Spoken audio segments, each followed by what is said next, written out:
যার তাওহীদ নাই তার ফেব্রুয়ারি কি আবার? যার ভিতরে ঈমান নেই তার কিসের বেনামাজ? যে ঈমান বুঝে না, যে তাওহীদ বুঝে না, তার ফেব্রুয়ারি কি, বড়দিন কি, জিনা কি, ব্যভিচার কি, মদ কি, সুদ কি, মারামারি কি, হত্যা কি, দুর্নীতি কি, তাকে বুঝে তো লাভ নাই। মনে রাখবেন, 14 ফেব্রুয়ারি থেকে নিষেধ করে লাভ নেই।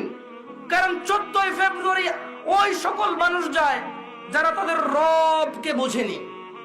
মনে রাখবেন, আমি আজকে রবের সাথে পরিচয় করে দিয়েছি এদের।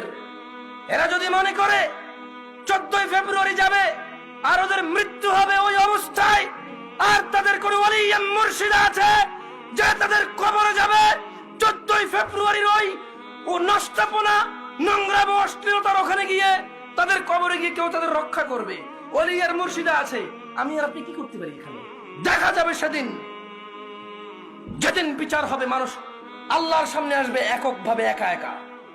সেই দিন দেখা যাবে ইয়াউমা ইয়াফিরুল মারউ মিন আখিহি, যেদিন মানুষ পলায়ন করবে তার ভাই থেকে, ওয়া উম্মিহি ওয়া আবিহি, তার মা আর তার বাপ থেকে, ওয়া সাহিবাতি ওয়া বানি, তার ছেলে এবং তার সন্তান থেকে।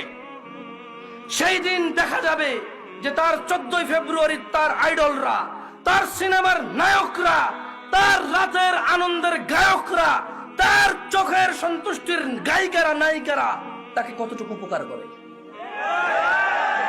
ওকে আমি 14 ফেব্রুয়ারি থেকে নিষেধ করব না। আরে ওর ঈমানই নেই, ও মুশরিক, ও আল্লাহর সাথে শিরক করে। 14 ফেব্রুয়ারি কি আবার এখানে? কোন মুসলমান যে আল্লাহকে সম্মান করে সে যেতে পারে না, সব জায়গায়।